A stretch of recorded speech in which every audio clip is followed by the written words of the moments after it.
Natamani tuwe na performance contracts za viongozi wetu mbalimbali wanaotarajiwa kutoa matokeo mbalimbali. Sasa hivi tunafahamu kiongozi fulani hajafikia matokeo yake, akifika mheshimiwa waziri mkuu, akifika mheshimiwa rais, ndio tunaona kiongozi huyu hajafikia majukumu yake. Lakini tukiwa na performance contracts ambazo zitakuwa zimeunganishwa na mfumo wa real tracking system, hapa mapema kabisa ataonekana mkurugenzi fulani, mkuu wa wilaya fulani, waziri fulani hajatimiza wajibu wake, na hii inatosha kabisa kuchukuliwa hatua za wazi kabisa. Jambo la tatu, katika eneo la monitoring and evaluation, na shauri kwa miradi mikubwa ya kimkakati tuwe na kitu kinaitwa independent evaluation. Tuwe na taasisi za nje ya mfumo wa serikali ambazo zinaweza tukatufanyia tathmini ili tujione namna gani tunafikia matokeo, kuliko sisi wenyewe ni wachezaji na sisi wenyewe ni marefa na sisi wenyewe tunasema kwamba tumefikia hatua fulani.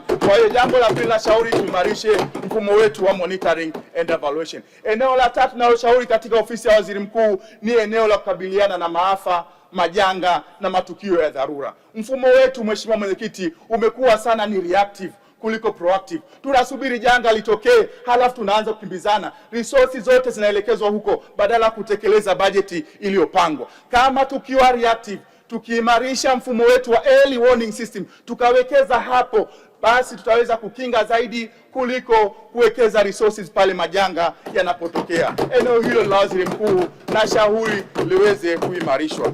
Eneo la nne, mheshimiwa mwenyekiti, ni urasimu, ucheleweshwaji wa maamuzi na uwajibikaji wa wazi.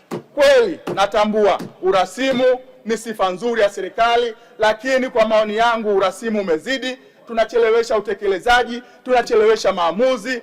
Unakuta bajeti imefika katika taasisi husika, ndani ya miezi mitatu hakuna hatua hata moja iliyochukuliwa. Tunaona fedha za serikali Daktari Samia anapeleka nyingi, tunasingizia mfumo wa NeST kwamba unatuchelewesha. Sio kweli mheshimiwa mwenyekiti, watendaji wetu hawachukui maamuzi. Tuimarishe eneo la maamuzi, tuimarishe eneo la kupunguza urasimu na uwajibikaji wa wazi. Hili tutaweza kwa kutumia takwimu sahihi, kwa kutumia teknolojia, na watu wachukuliwe hatua, mheshimiwa